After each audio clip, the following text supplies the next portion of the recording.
এটা তো অবতীর্ণ হয়েছে বেশ কিছুদিন হয়ে গেল।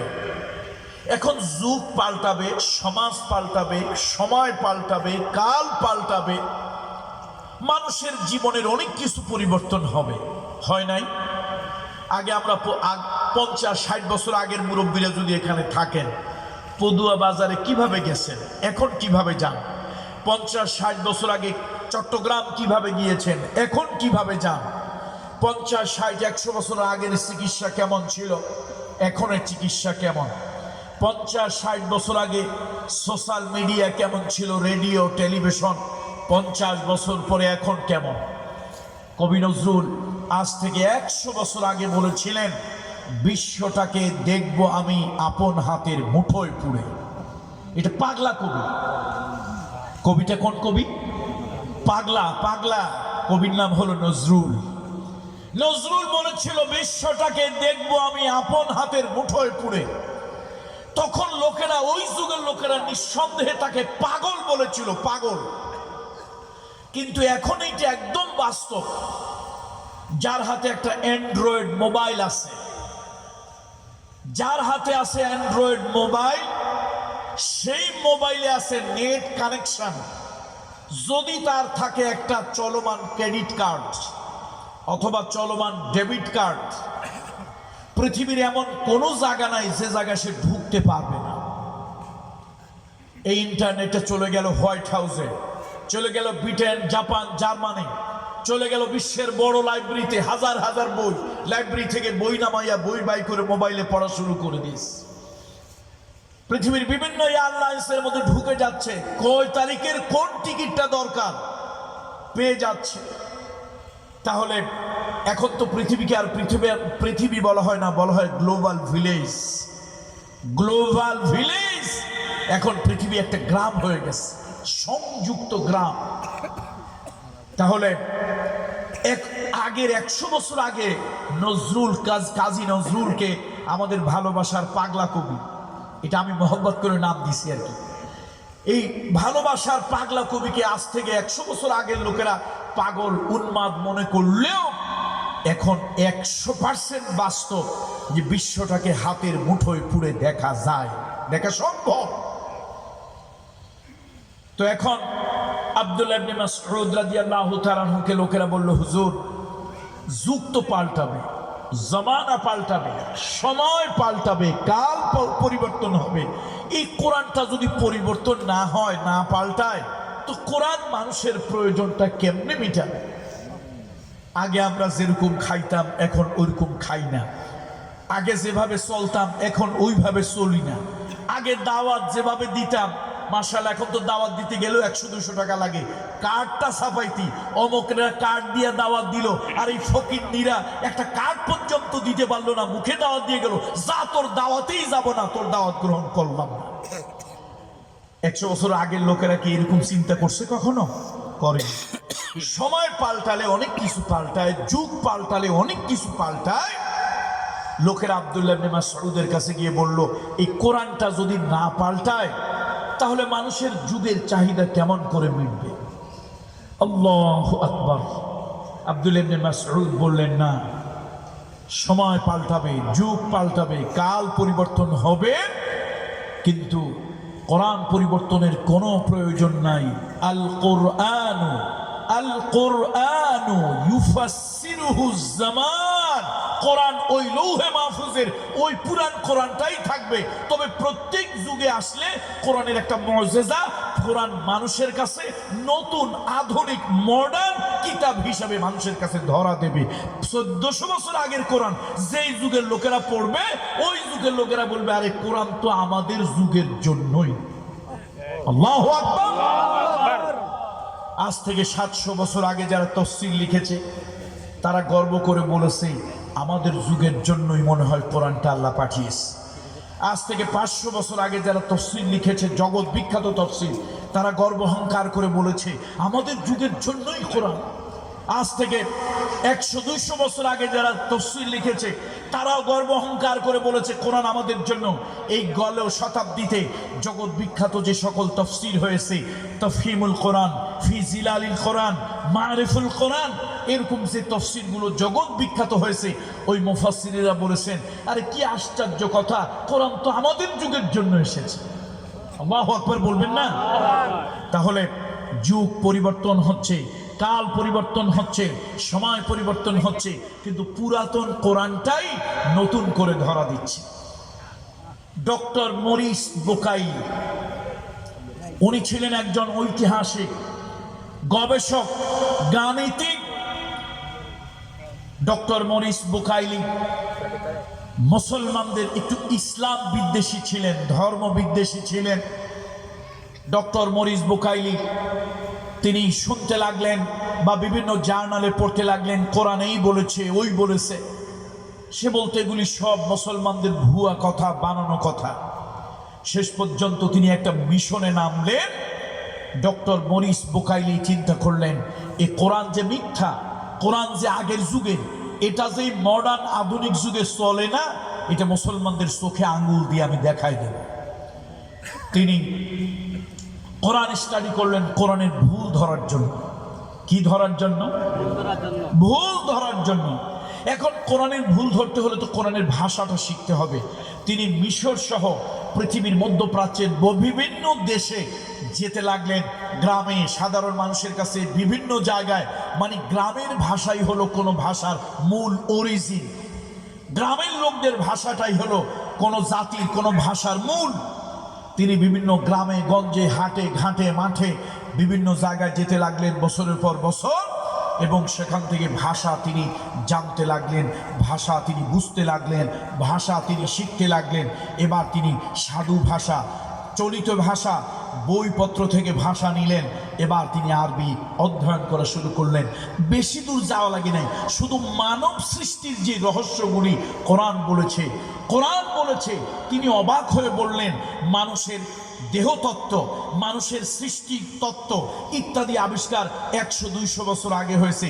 বিশেষ করে আল্ট্রাসোনোগ্রাফ, তারপরে মাইক্রোস্কোপ, ইসিজি ইত্যাদি আবিষ্কার হওয়ার পরে মানুষের এই জন্ম ভ্রূণ সম্পর্কে আরো অনেক কিছু জানা গেছে, যেটা 200-500 বছর আগে কোনোভাবেই ওই যুগের বিজ্ঞানী, ওই যুগের ডাক্তারেরাও জানতে পারে নাই, জানতো না।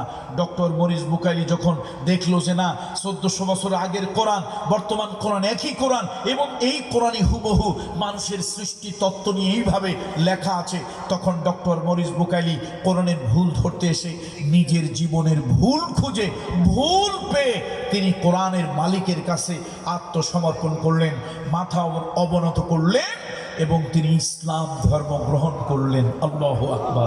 এবং তিনি ইসলাম গ্রহণ করেই প্রথম বই লিখলেন, the origin of man. Origin of man এই লেখা গোটা পৃথিবীর বিভিন্ন ভাষায় অনুদিত হলো, ট্রান্সলেট হলো। এরপরে তিনি বাইবেল, বিজ্ঞান, কোরআন, জগৎ বিখ্যাত যে বইটা, এই বইটা তারপরে তিনি লিখলেন ডক্টর মরিস বুকাইলি। দেখেন তাহলে এই যে কোরআন 1400 বছর আগের কোরআন পড়ে এই যুগের একজন জ্ঞানী বিজ্ঞানী কোরআনকে অস্বীকার কারা করে, কোরআনের বিরোধিতা কারা করে? দুই শ্রেণীর লোক করে। একটা হলো ধর্ম বিদ্বেষী, আসলে চাপার জোরে চলে। দেখেন না, ক্যানভাসারের ঔষধে কাজ হয় না, পৃথিবীতে এরকম কোনো ওষুধ নাই। 5 টাকার মারগুল্লি, ক্যান্সার হলে ক্যান্সার ভালো হয়, ডায়াবেটিস হলে ডায়াবেটিস ভালো হয়, ডায়রিয়া হলে ডায়রিয়া ভালো হয়, যত রোগ আছে 5 টাকার মারগুল্লি ক্যানভাসারের খাইলে রোগ পৃথিবীতে নাই, এমন কোনো রোগ ভালো হয় না।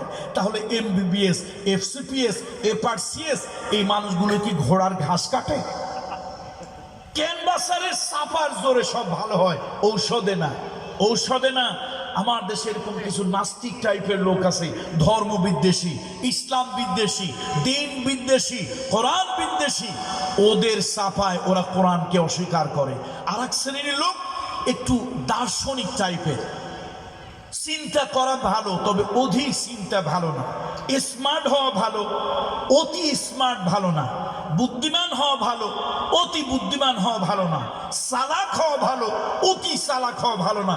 এই দার্শনিক টাইপের কিছু লোক 2 পাতা 6 পাতা পড়ে মাথাটা এয়ারপোর্টের মতো হয়ে যায়, এরপরে চিন্তা ভাবনা করিয়া অকুল সমুদ্রে হাতড়ায় কয় there is no God, unseen is nothing. স্রষ্টারে তো এত খুঁজলাম, সৃষ্টিকর্তা স্রষ্টারে খুঁজে পাইলাম না। আসলে স্রষ্টা সৃষ্টিকর্তা বলে কেউ নাই, কিছুই নাই, কেউ নাই, কিছুই নাই। এই দুই একটা শ্রেণীর লোক। দেখেন, আধুনিক জ্ঞান ও বিজ্ঞানের জনক বৈজ্ঞানিক আইনস্টাইনকে জিজ্ঞেস করা হয়েছিল, what is your concept about the creator of the world? বিশ্ব চরাচরের স্রষ্টা সৃষ্টিকর্তা আছে, এ ব্যাপারে তোমার কি অভিমত? তিনি বলেছিলেন, শোনো, চন্দ্র, সূর্য, গ্রহ, নক্ষত্র, মিল্কি ওয়ে, গ্যালাক্সি, এই যে মহা সৃষ্টি জগতে মহাশূন্যে যা আছে সব কিছু নিয়মে চলে। আমার দৃঢ় বিশ্বাস এর পিছনে একজন মহান নিয়ন্ত্রা আছে। তিনি হলেন স্রষ্টা, তিনি হলেন সৃষ্টিকর্তা, তিনি হলেন সাস্টেইনার, তিনি হলেন চেরিশার, তিনি হলেন লর্ড, তিনি হলেন গড, তিনি হলেন প্রভু, তিনি হলেন মহামহিম আল্লাহ। স্রষ্টা আছে না নাই? আছে না নাই? ওই যে তথাকথিত বুদ্ধিজীবী, আসলে বুদ্ধিজীবী না, বুদ্ধি প্রতিবন্ধী, তথাকথিত বুদ্ধিজীবী নামক বুদ্ধি প্রতিবন্ধীগুলোরে বলি, সৃষ্টিকর্তা নাই, যা দেখা যায় না তা বিশ্বাস করি না। আচ্ছা, পেটের ব্যথা কারা কারা দেখছেন বলেন তো? ফুলের সুঘ্রাণ কারা কারা দেখছেন? পায়খানার সেপ্টি ট্যাঙ্কির দুর্গন্ধ কারা কারা দেখছেন? তো পেটের ব্যথা অনুভব করা যায়, দেখা যায় না। মাঘ মাসের শীত অনুভব করা যায়, চোখ দিয়ে দেখা যায় না। গরম উষ্ণতা চোখ দিয়ে দেখা যায় না, অনুভব করা যায়। কথা ঠিক কিনা বলেন? সুতরাং স্রষ্টা আছে, স্রষ্টা আছে, স্রষ্টাকে অনুভব করা যায়, সৃষ্টিকর্তাকে দেখা যায় না। লা তুদরিকুহুল আবসার, আল্লাহ তাআলা বলেন, জান্নাতে ছাড়া আমাকে আর দেখার কোনো জায়গা নাই, জান্নাতে ছাড়া কেউ আমাকে কোনো জায়গায় দেখতে পারবে না, দেখা সম্ভব নয়। সুতরাং কিছু কানা অন্ধ তারা বলে, সৃষ্টিকর্তা স্রষ্টাকে তো দেখলাম না, আনসিন ইজ নাথিং, যা দেখি না তা বিশ্বাস করি না। জোরে চিৎকার করে বলেন নাউযুবিল্লাহ। যাই হোক, কোরআন হলো এমন কিতাব, মানুষের জীবনের সকল কথা বিতাফসীর সুন্দর করে কোরআন বর্ণনা করেছে, প্রত্যক্ষ পরোক্ষভাবে। এ কোরআন শুধু একটি ধর্মীয় পুস্তক নয়, এ কোরআন হলো মানব জাতির জন্য একটি সংবিধান, একটি আইনের কিতাব, আইনের উৎস। কোরআন যে সমাজে চলে সে সমাজের কালো ফর্সা, ধনী গরিব, হিন্দু বৌদ্ধ খ্রিস্টান মুসলমান সব জাতি সব ধর্মের লোকেরা নিরাপত্তার চাদরে বেষ্টিত হয়। কোরআন পৃথিবীতে চাউল পড়া দিয়ে চোর ধরার জন্য আসেনি, চুরির রাস্তা বন্ধ করে দেওয়ার জন্য এসেছে। কোরআন পৃথিবীতে চোর ধরার জন্য আসেনি, চুরি না হয় মানুষের মানসিকতা পরিবর্তন করে দেওয়ার জন্য এসেছে। কোরআন পৃথিবীতে আসামি ধরার জন্য পুলিশ হয়ে আসেনি, বরং মানুষ অপরাধ যেন না করে এই জন্য পরকালীন চিন্তা ভাবনা চেতনা মানুষের মস্তিষ্কে, মানুষের ব্রেনে কোরআন উদয় করে দিয়েছে। বলুন আল্লাহ। এই জন্য সে কোরআনের তাফসীর মাহফিল আমি হৃদয় থেকে উষ্ণ অভিনন্দন জানাচ্ছি। মাহফিলের আয়োজন যারা করেছে, তবে আপনাদের তেওরি খিল নাকি তেওয়ারির খিল? আপনাদেরকে একটা কথা বলি, মসজিদ, মাদ্রাসা, স্কুল, কলেজ, ধর্মীয় সমাবেশ, হিন্দু হলে তার মন্দির, খ্রিস্টান হলে তার গির্জা, অন্যান্য ধর্মের উপাসনালয়, শিক্ষালয়, এই প্রতিষ্ঠানগুলো কোনো ব্যক্তি করে, কিন্তু প্রতিষ্ঠানগুলো ব্যক্তির নয়। আমি কথা বোধহয় বুঝাইতে পারি না। প্রতিষ্ঠানগুলো কোনো ব্যক্তি করে কিন্তু ব্যক্তির নয়। মসজিদ হয়তো কোনো ব্যক্তি করে কিন্তু মসজিদটা ব্যক্তির নয়, সবার। এই মসজিদে কালো ফর্সা, ধনী গরিব, এ দল সে দল সবাই নামাজ পড়তে পারবে, সকলের জন্য উন্মুক্ত। ইজনে আম। হাই স্কুল একটা দিলাম এই গ্রামে, হাই স্কুল আমার টাকায় আমি দিয়েছি, এর অর্থ না আমার বাচ্চা কাচ্চাই পড়বে। ধনী গরিব, উঁচু নিচু, সমাজের সব জাতের সব পেশার সব শ্রেণীর লোকদের সন্তান স্কুলে পড়বে, এটাই হলো সার্বজনীন। কথা ঠিক কিনা বলেন? আমাদের দেশে অনেক সময় ওয়াজ দিলে এই দলের লোক আসে, ওই দলের লোক আসে না, এই গোষ্ঠীর লোক আসে, ওই গোষ্ঠীর লোক আসে না। তারা ধারণা করে হুজুর বোধহয় বিশেষ কোনো দলীয়, হুজুররা বিশেষ দলীয় না, হুজুররা ওয়াজ করতে এসে রাজনীতি করে না, কোরআনের কথা বলে। আপনারা বাঁকা চোখে শোনেন, আপনারা বাঁকা চোখে দেখেন, আর বাঁকা কানে শোনেন বলেই সবকিছুর মধ্যে আপনারা রাজনীতির গন্ধ খুঁজে পান।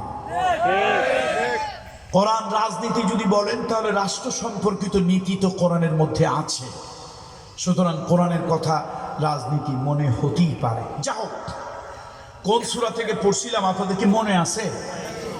আজকে হঠাৎ আমি